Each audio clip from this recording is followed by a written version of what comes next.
Kembali lagi di Cupuli Sport Football. Di video kali ini saya akan membuat review dari IPL, La Liga, dan Serie A, di mana pada pekan ini kita disajikan tontonan yang cukup menghibur, menarik, terutama itu dari IPL dan Serie A. Kita mulai dari IPL dulu, di mana Arsenal secara meyakinkan menang 3-0 atas Nottingham Forest.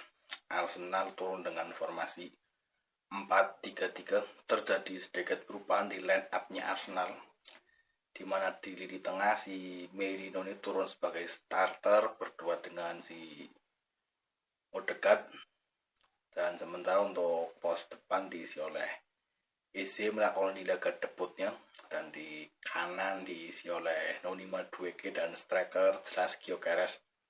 Sementara Nottingham Forest 4-2-3-1. Statistik pertandingan menunjukkan Arsenal ini unggul dari segala segi dan sangat layak menang. Untuk pemain yang sangat menonjol pada pekan ini yaitu si Noni Madueke. Pergerakannya dari sayap kanan sangat membantu Arsenal pada match kali ini.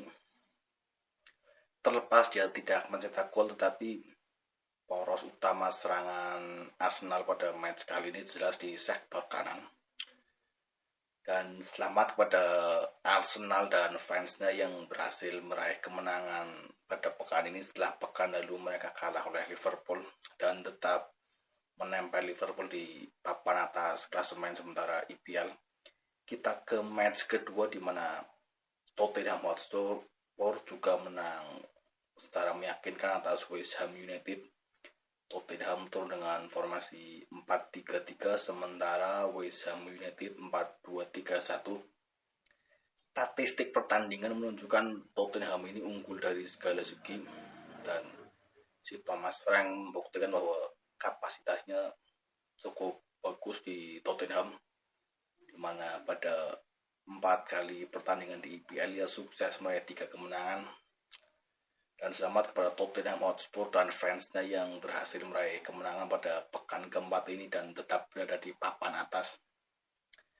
Dan kita ke match selanjutnya, di mana Chelsea harus rela berbagi poin. Mereka ditahan imbang 2-2 oleh Brentford. Chelsea turun dengan formasi 4-2-3-1, sementara Brentford 5-3-2. Dan pada match kayak gini kan pasti terjadi pada Chelsea. Chelsea ini kan tidak bermain bagus, cepat, rapat. Chelsea hanya bermain efektif, efisien. Itu terbukti ketika dengan 2 kali imbang dalam 4 match IPL. Dan kita ke match selanjutnya, di mana Liverpool harus menang susah payah 1-0 atas Burnley. Liverpool turun dengan formasi 4-2-3-1, sementara Burnley 5-4-1. Statistik pertandingan menunjukkan Liverpool ini unggul dari segala segi. Mereka mengurung pertahanan Burnley selama 90 menit, tapi gol tidak kunjung terjadi. Mereka harus menunggu sampai ke penghujung laga, itu pun lewat titik putih. Tetapi pada match kali ini membuktikan bahwa mentalitas Liverpool ini sudah sangat teruji, di mana 3 kali pertandingan mereka itu meraih kemenangan di penghujung laga. Dan selamat kepada Liverpool dan fansnya yang berhasil menjaga konsistensi mereka, tetap berada di puncak klasemen. Kita ke match terakhir dari IPL, itu MU yang harus rela menelan kekalahan di derby Manchester. MU turun dengan formasi 3-4-3, sementara Manchester City 4-1-4-1. MU turun tanpa Matheus Cunha yang masih cedera. Sementara City melakukan beberapa rompakan di skuadnya, di mana yang turun kali ini adalah Phil Foden. Statistik pertandingan MU ini unggul dari segi ball possession, tapi jarak antara pemain MU sangat jauh. Beberapa kali lini tengah MU ini sangat kosong. Dan selamat kepada City dan fansnya yang berhasil bangkit setelah 2 match berturut-turut kalah.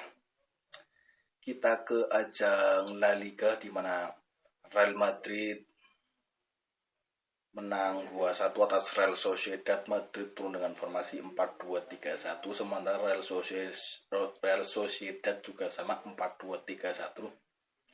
Real Madrid bermain dengan 10 orang setelah Dani Husen di kartu merah di babak pertama.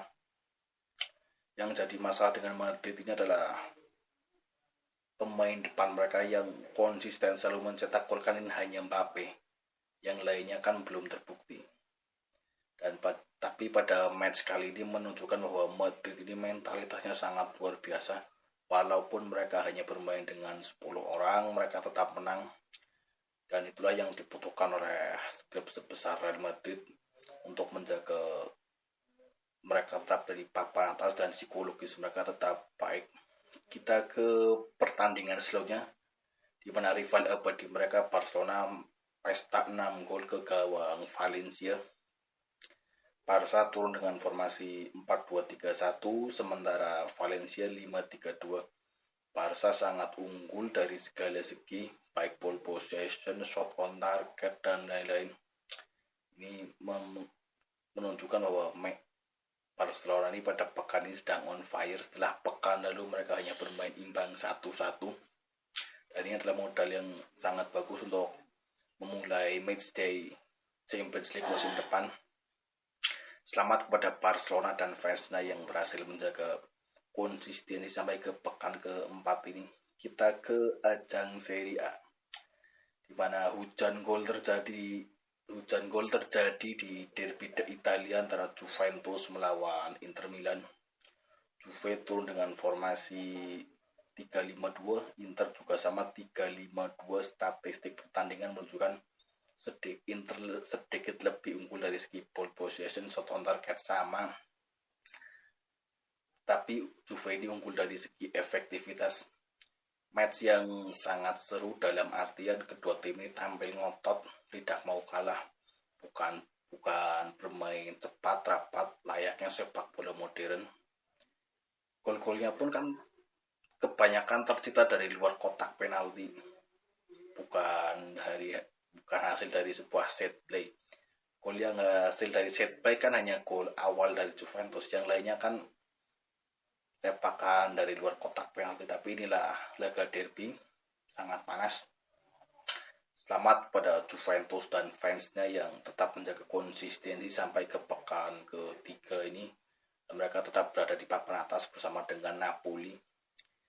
Kita ke match selanjutnya, di mana sang juara bertahan Napoli juga menang 3-1 atas Fiorentina. Napoli turun dengan formasi 4-1-4-1, sementara Fiorentina 3-5-2. Napoli dari segala segi sangat unggul. Ini membuktikan perbedaan kualitas yang sangat jauh antara si Napoli dengan Fiorentina. Dan dengan hasil ini Napoli tetap berada di papan atas. Napoli ini adalah salah satu kandidat juara Serie A musim ini dengan banyaknya kualitas pemain mereka. Mereka ini kan salah satu yang terbaik di Italia, murni berdasarkan kualitas pemain. Mereka punya pemain seperti De Bruyne, McTominay, dan lain-lain. Selamat kepada Napoli dan fansnya. Mereka tetap berada di papan atas Serie A untuk awal musim ini. Kita ke match selanjutnya, di mana Milan juga menang 1-0 atas Bologna. Milan turun dengan formasi 3-4-3, sementara Bologna 4-3-3.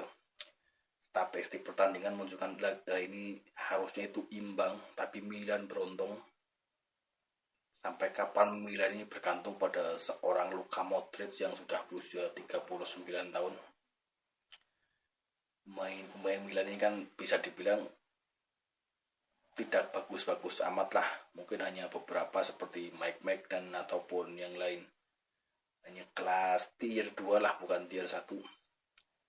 Tapi pertanyaannya sekarang, sampai kapan Milan ini konsisten, mengingat lawan-lawan kedepannya pasti lebih berat seperti Juventus ataupun Inter Milan atau Napoli.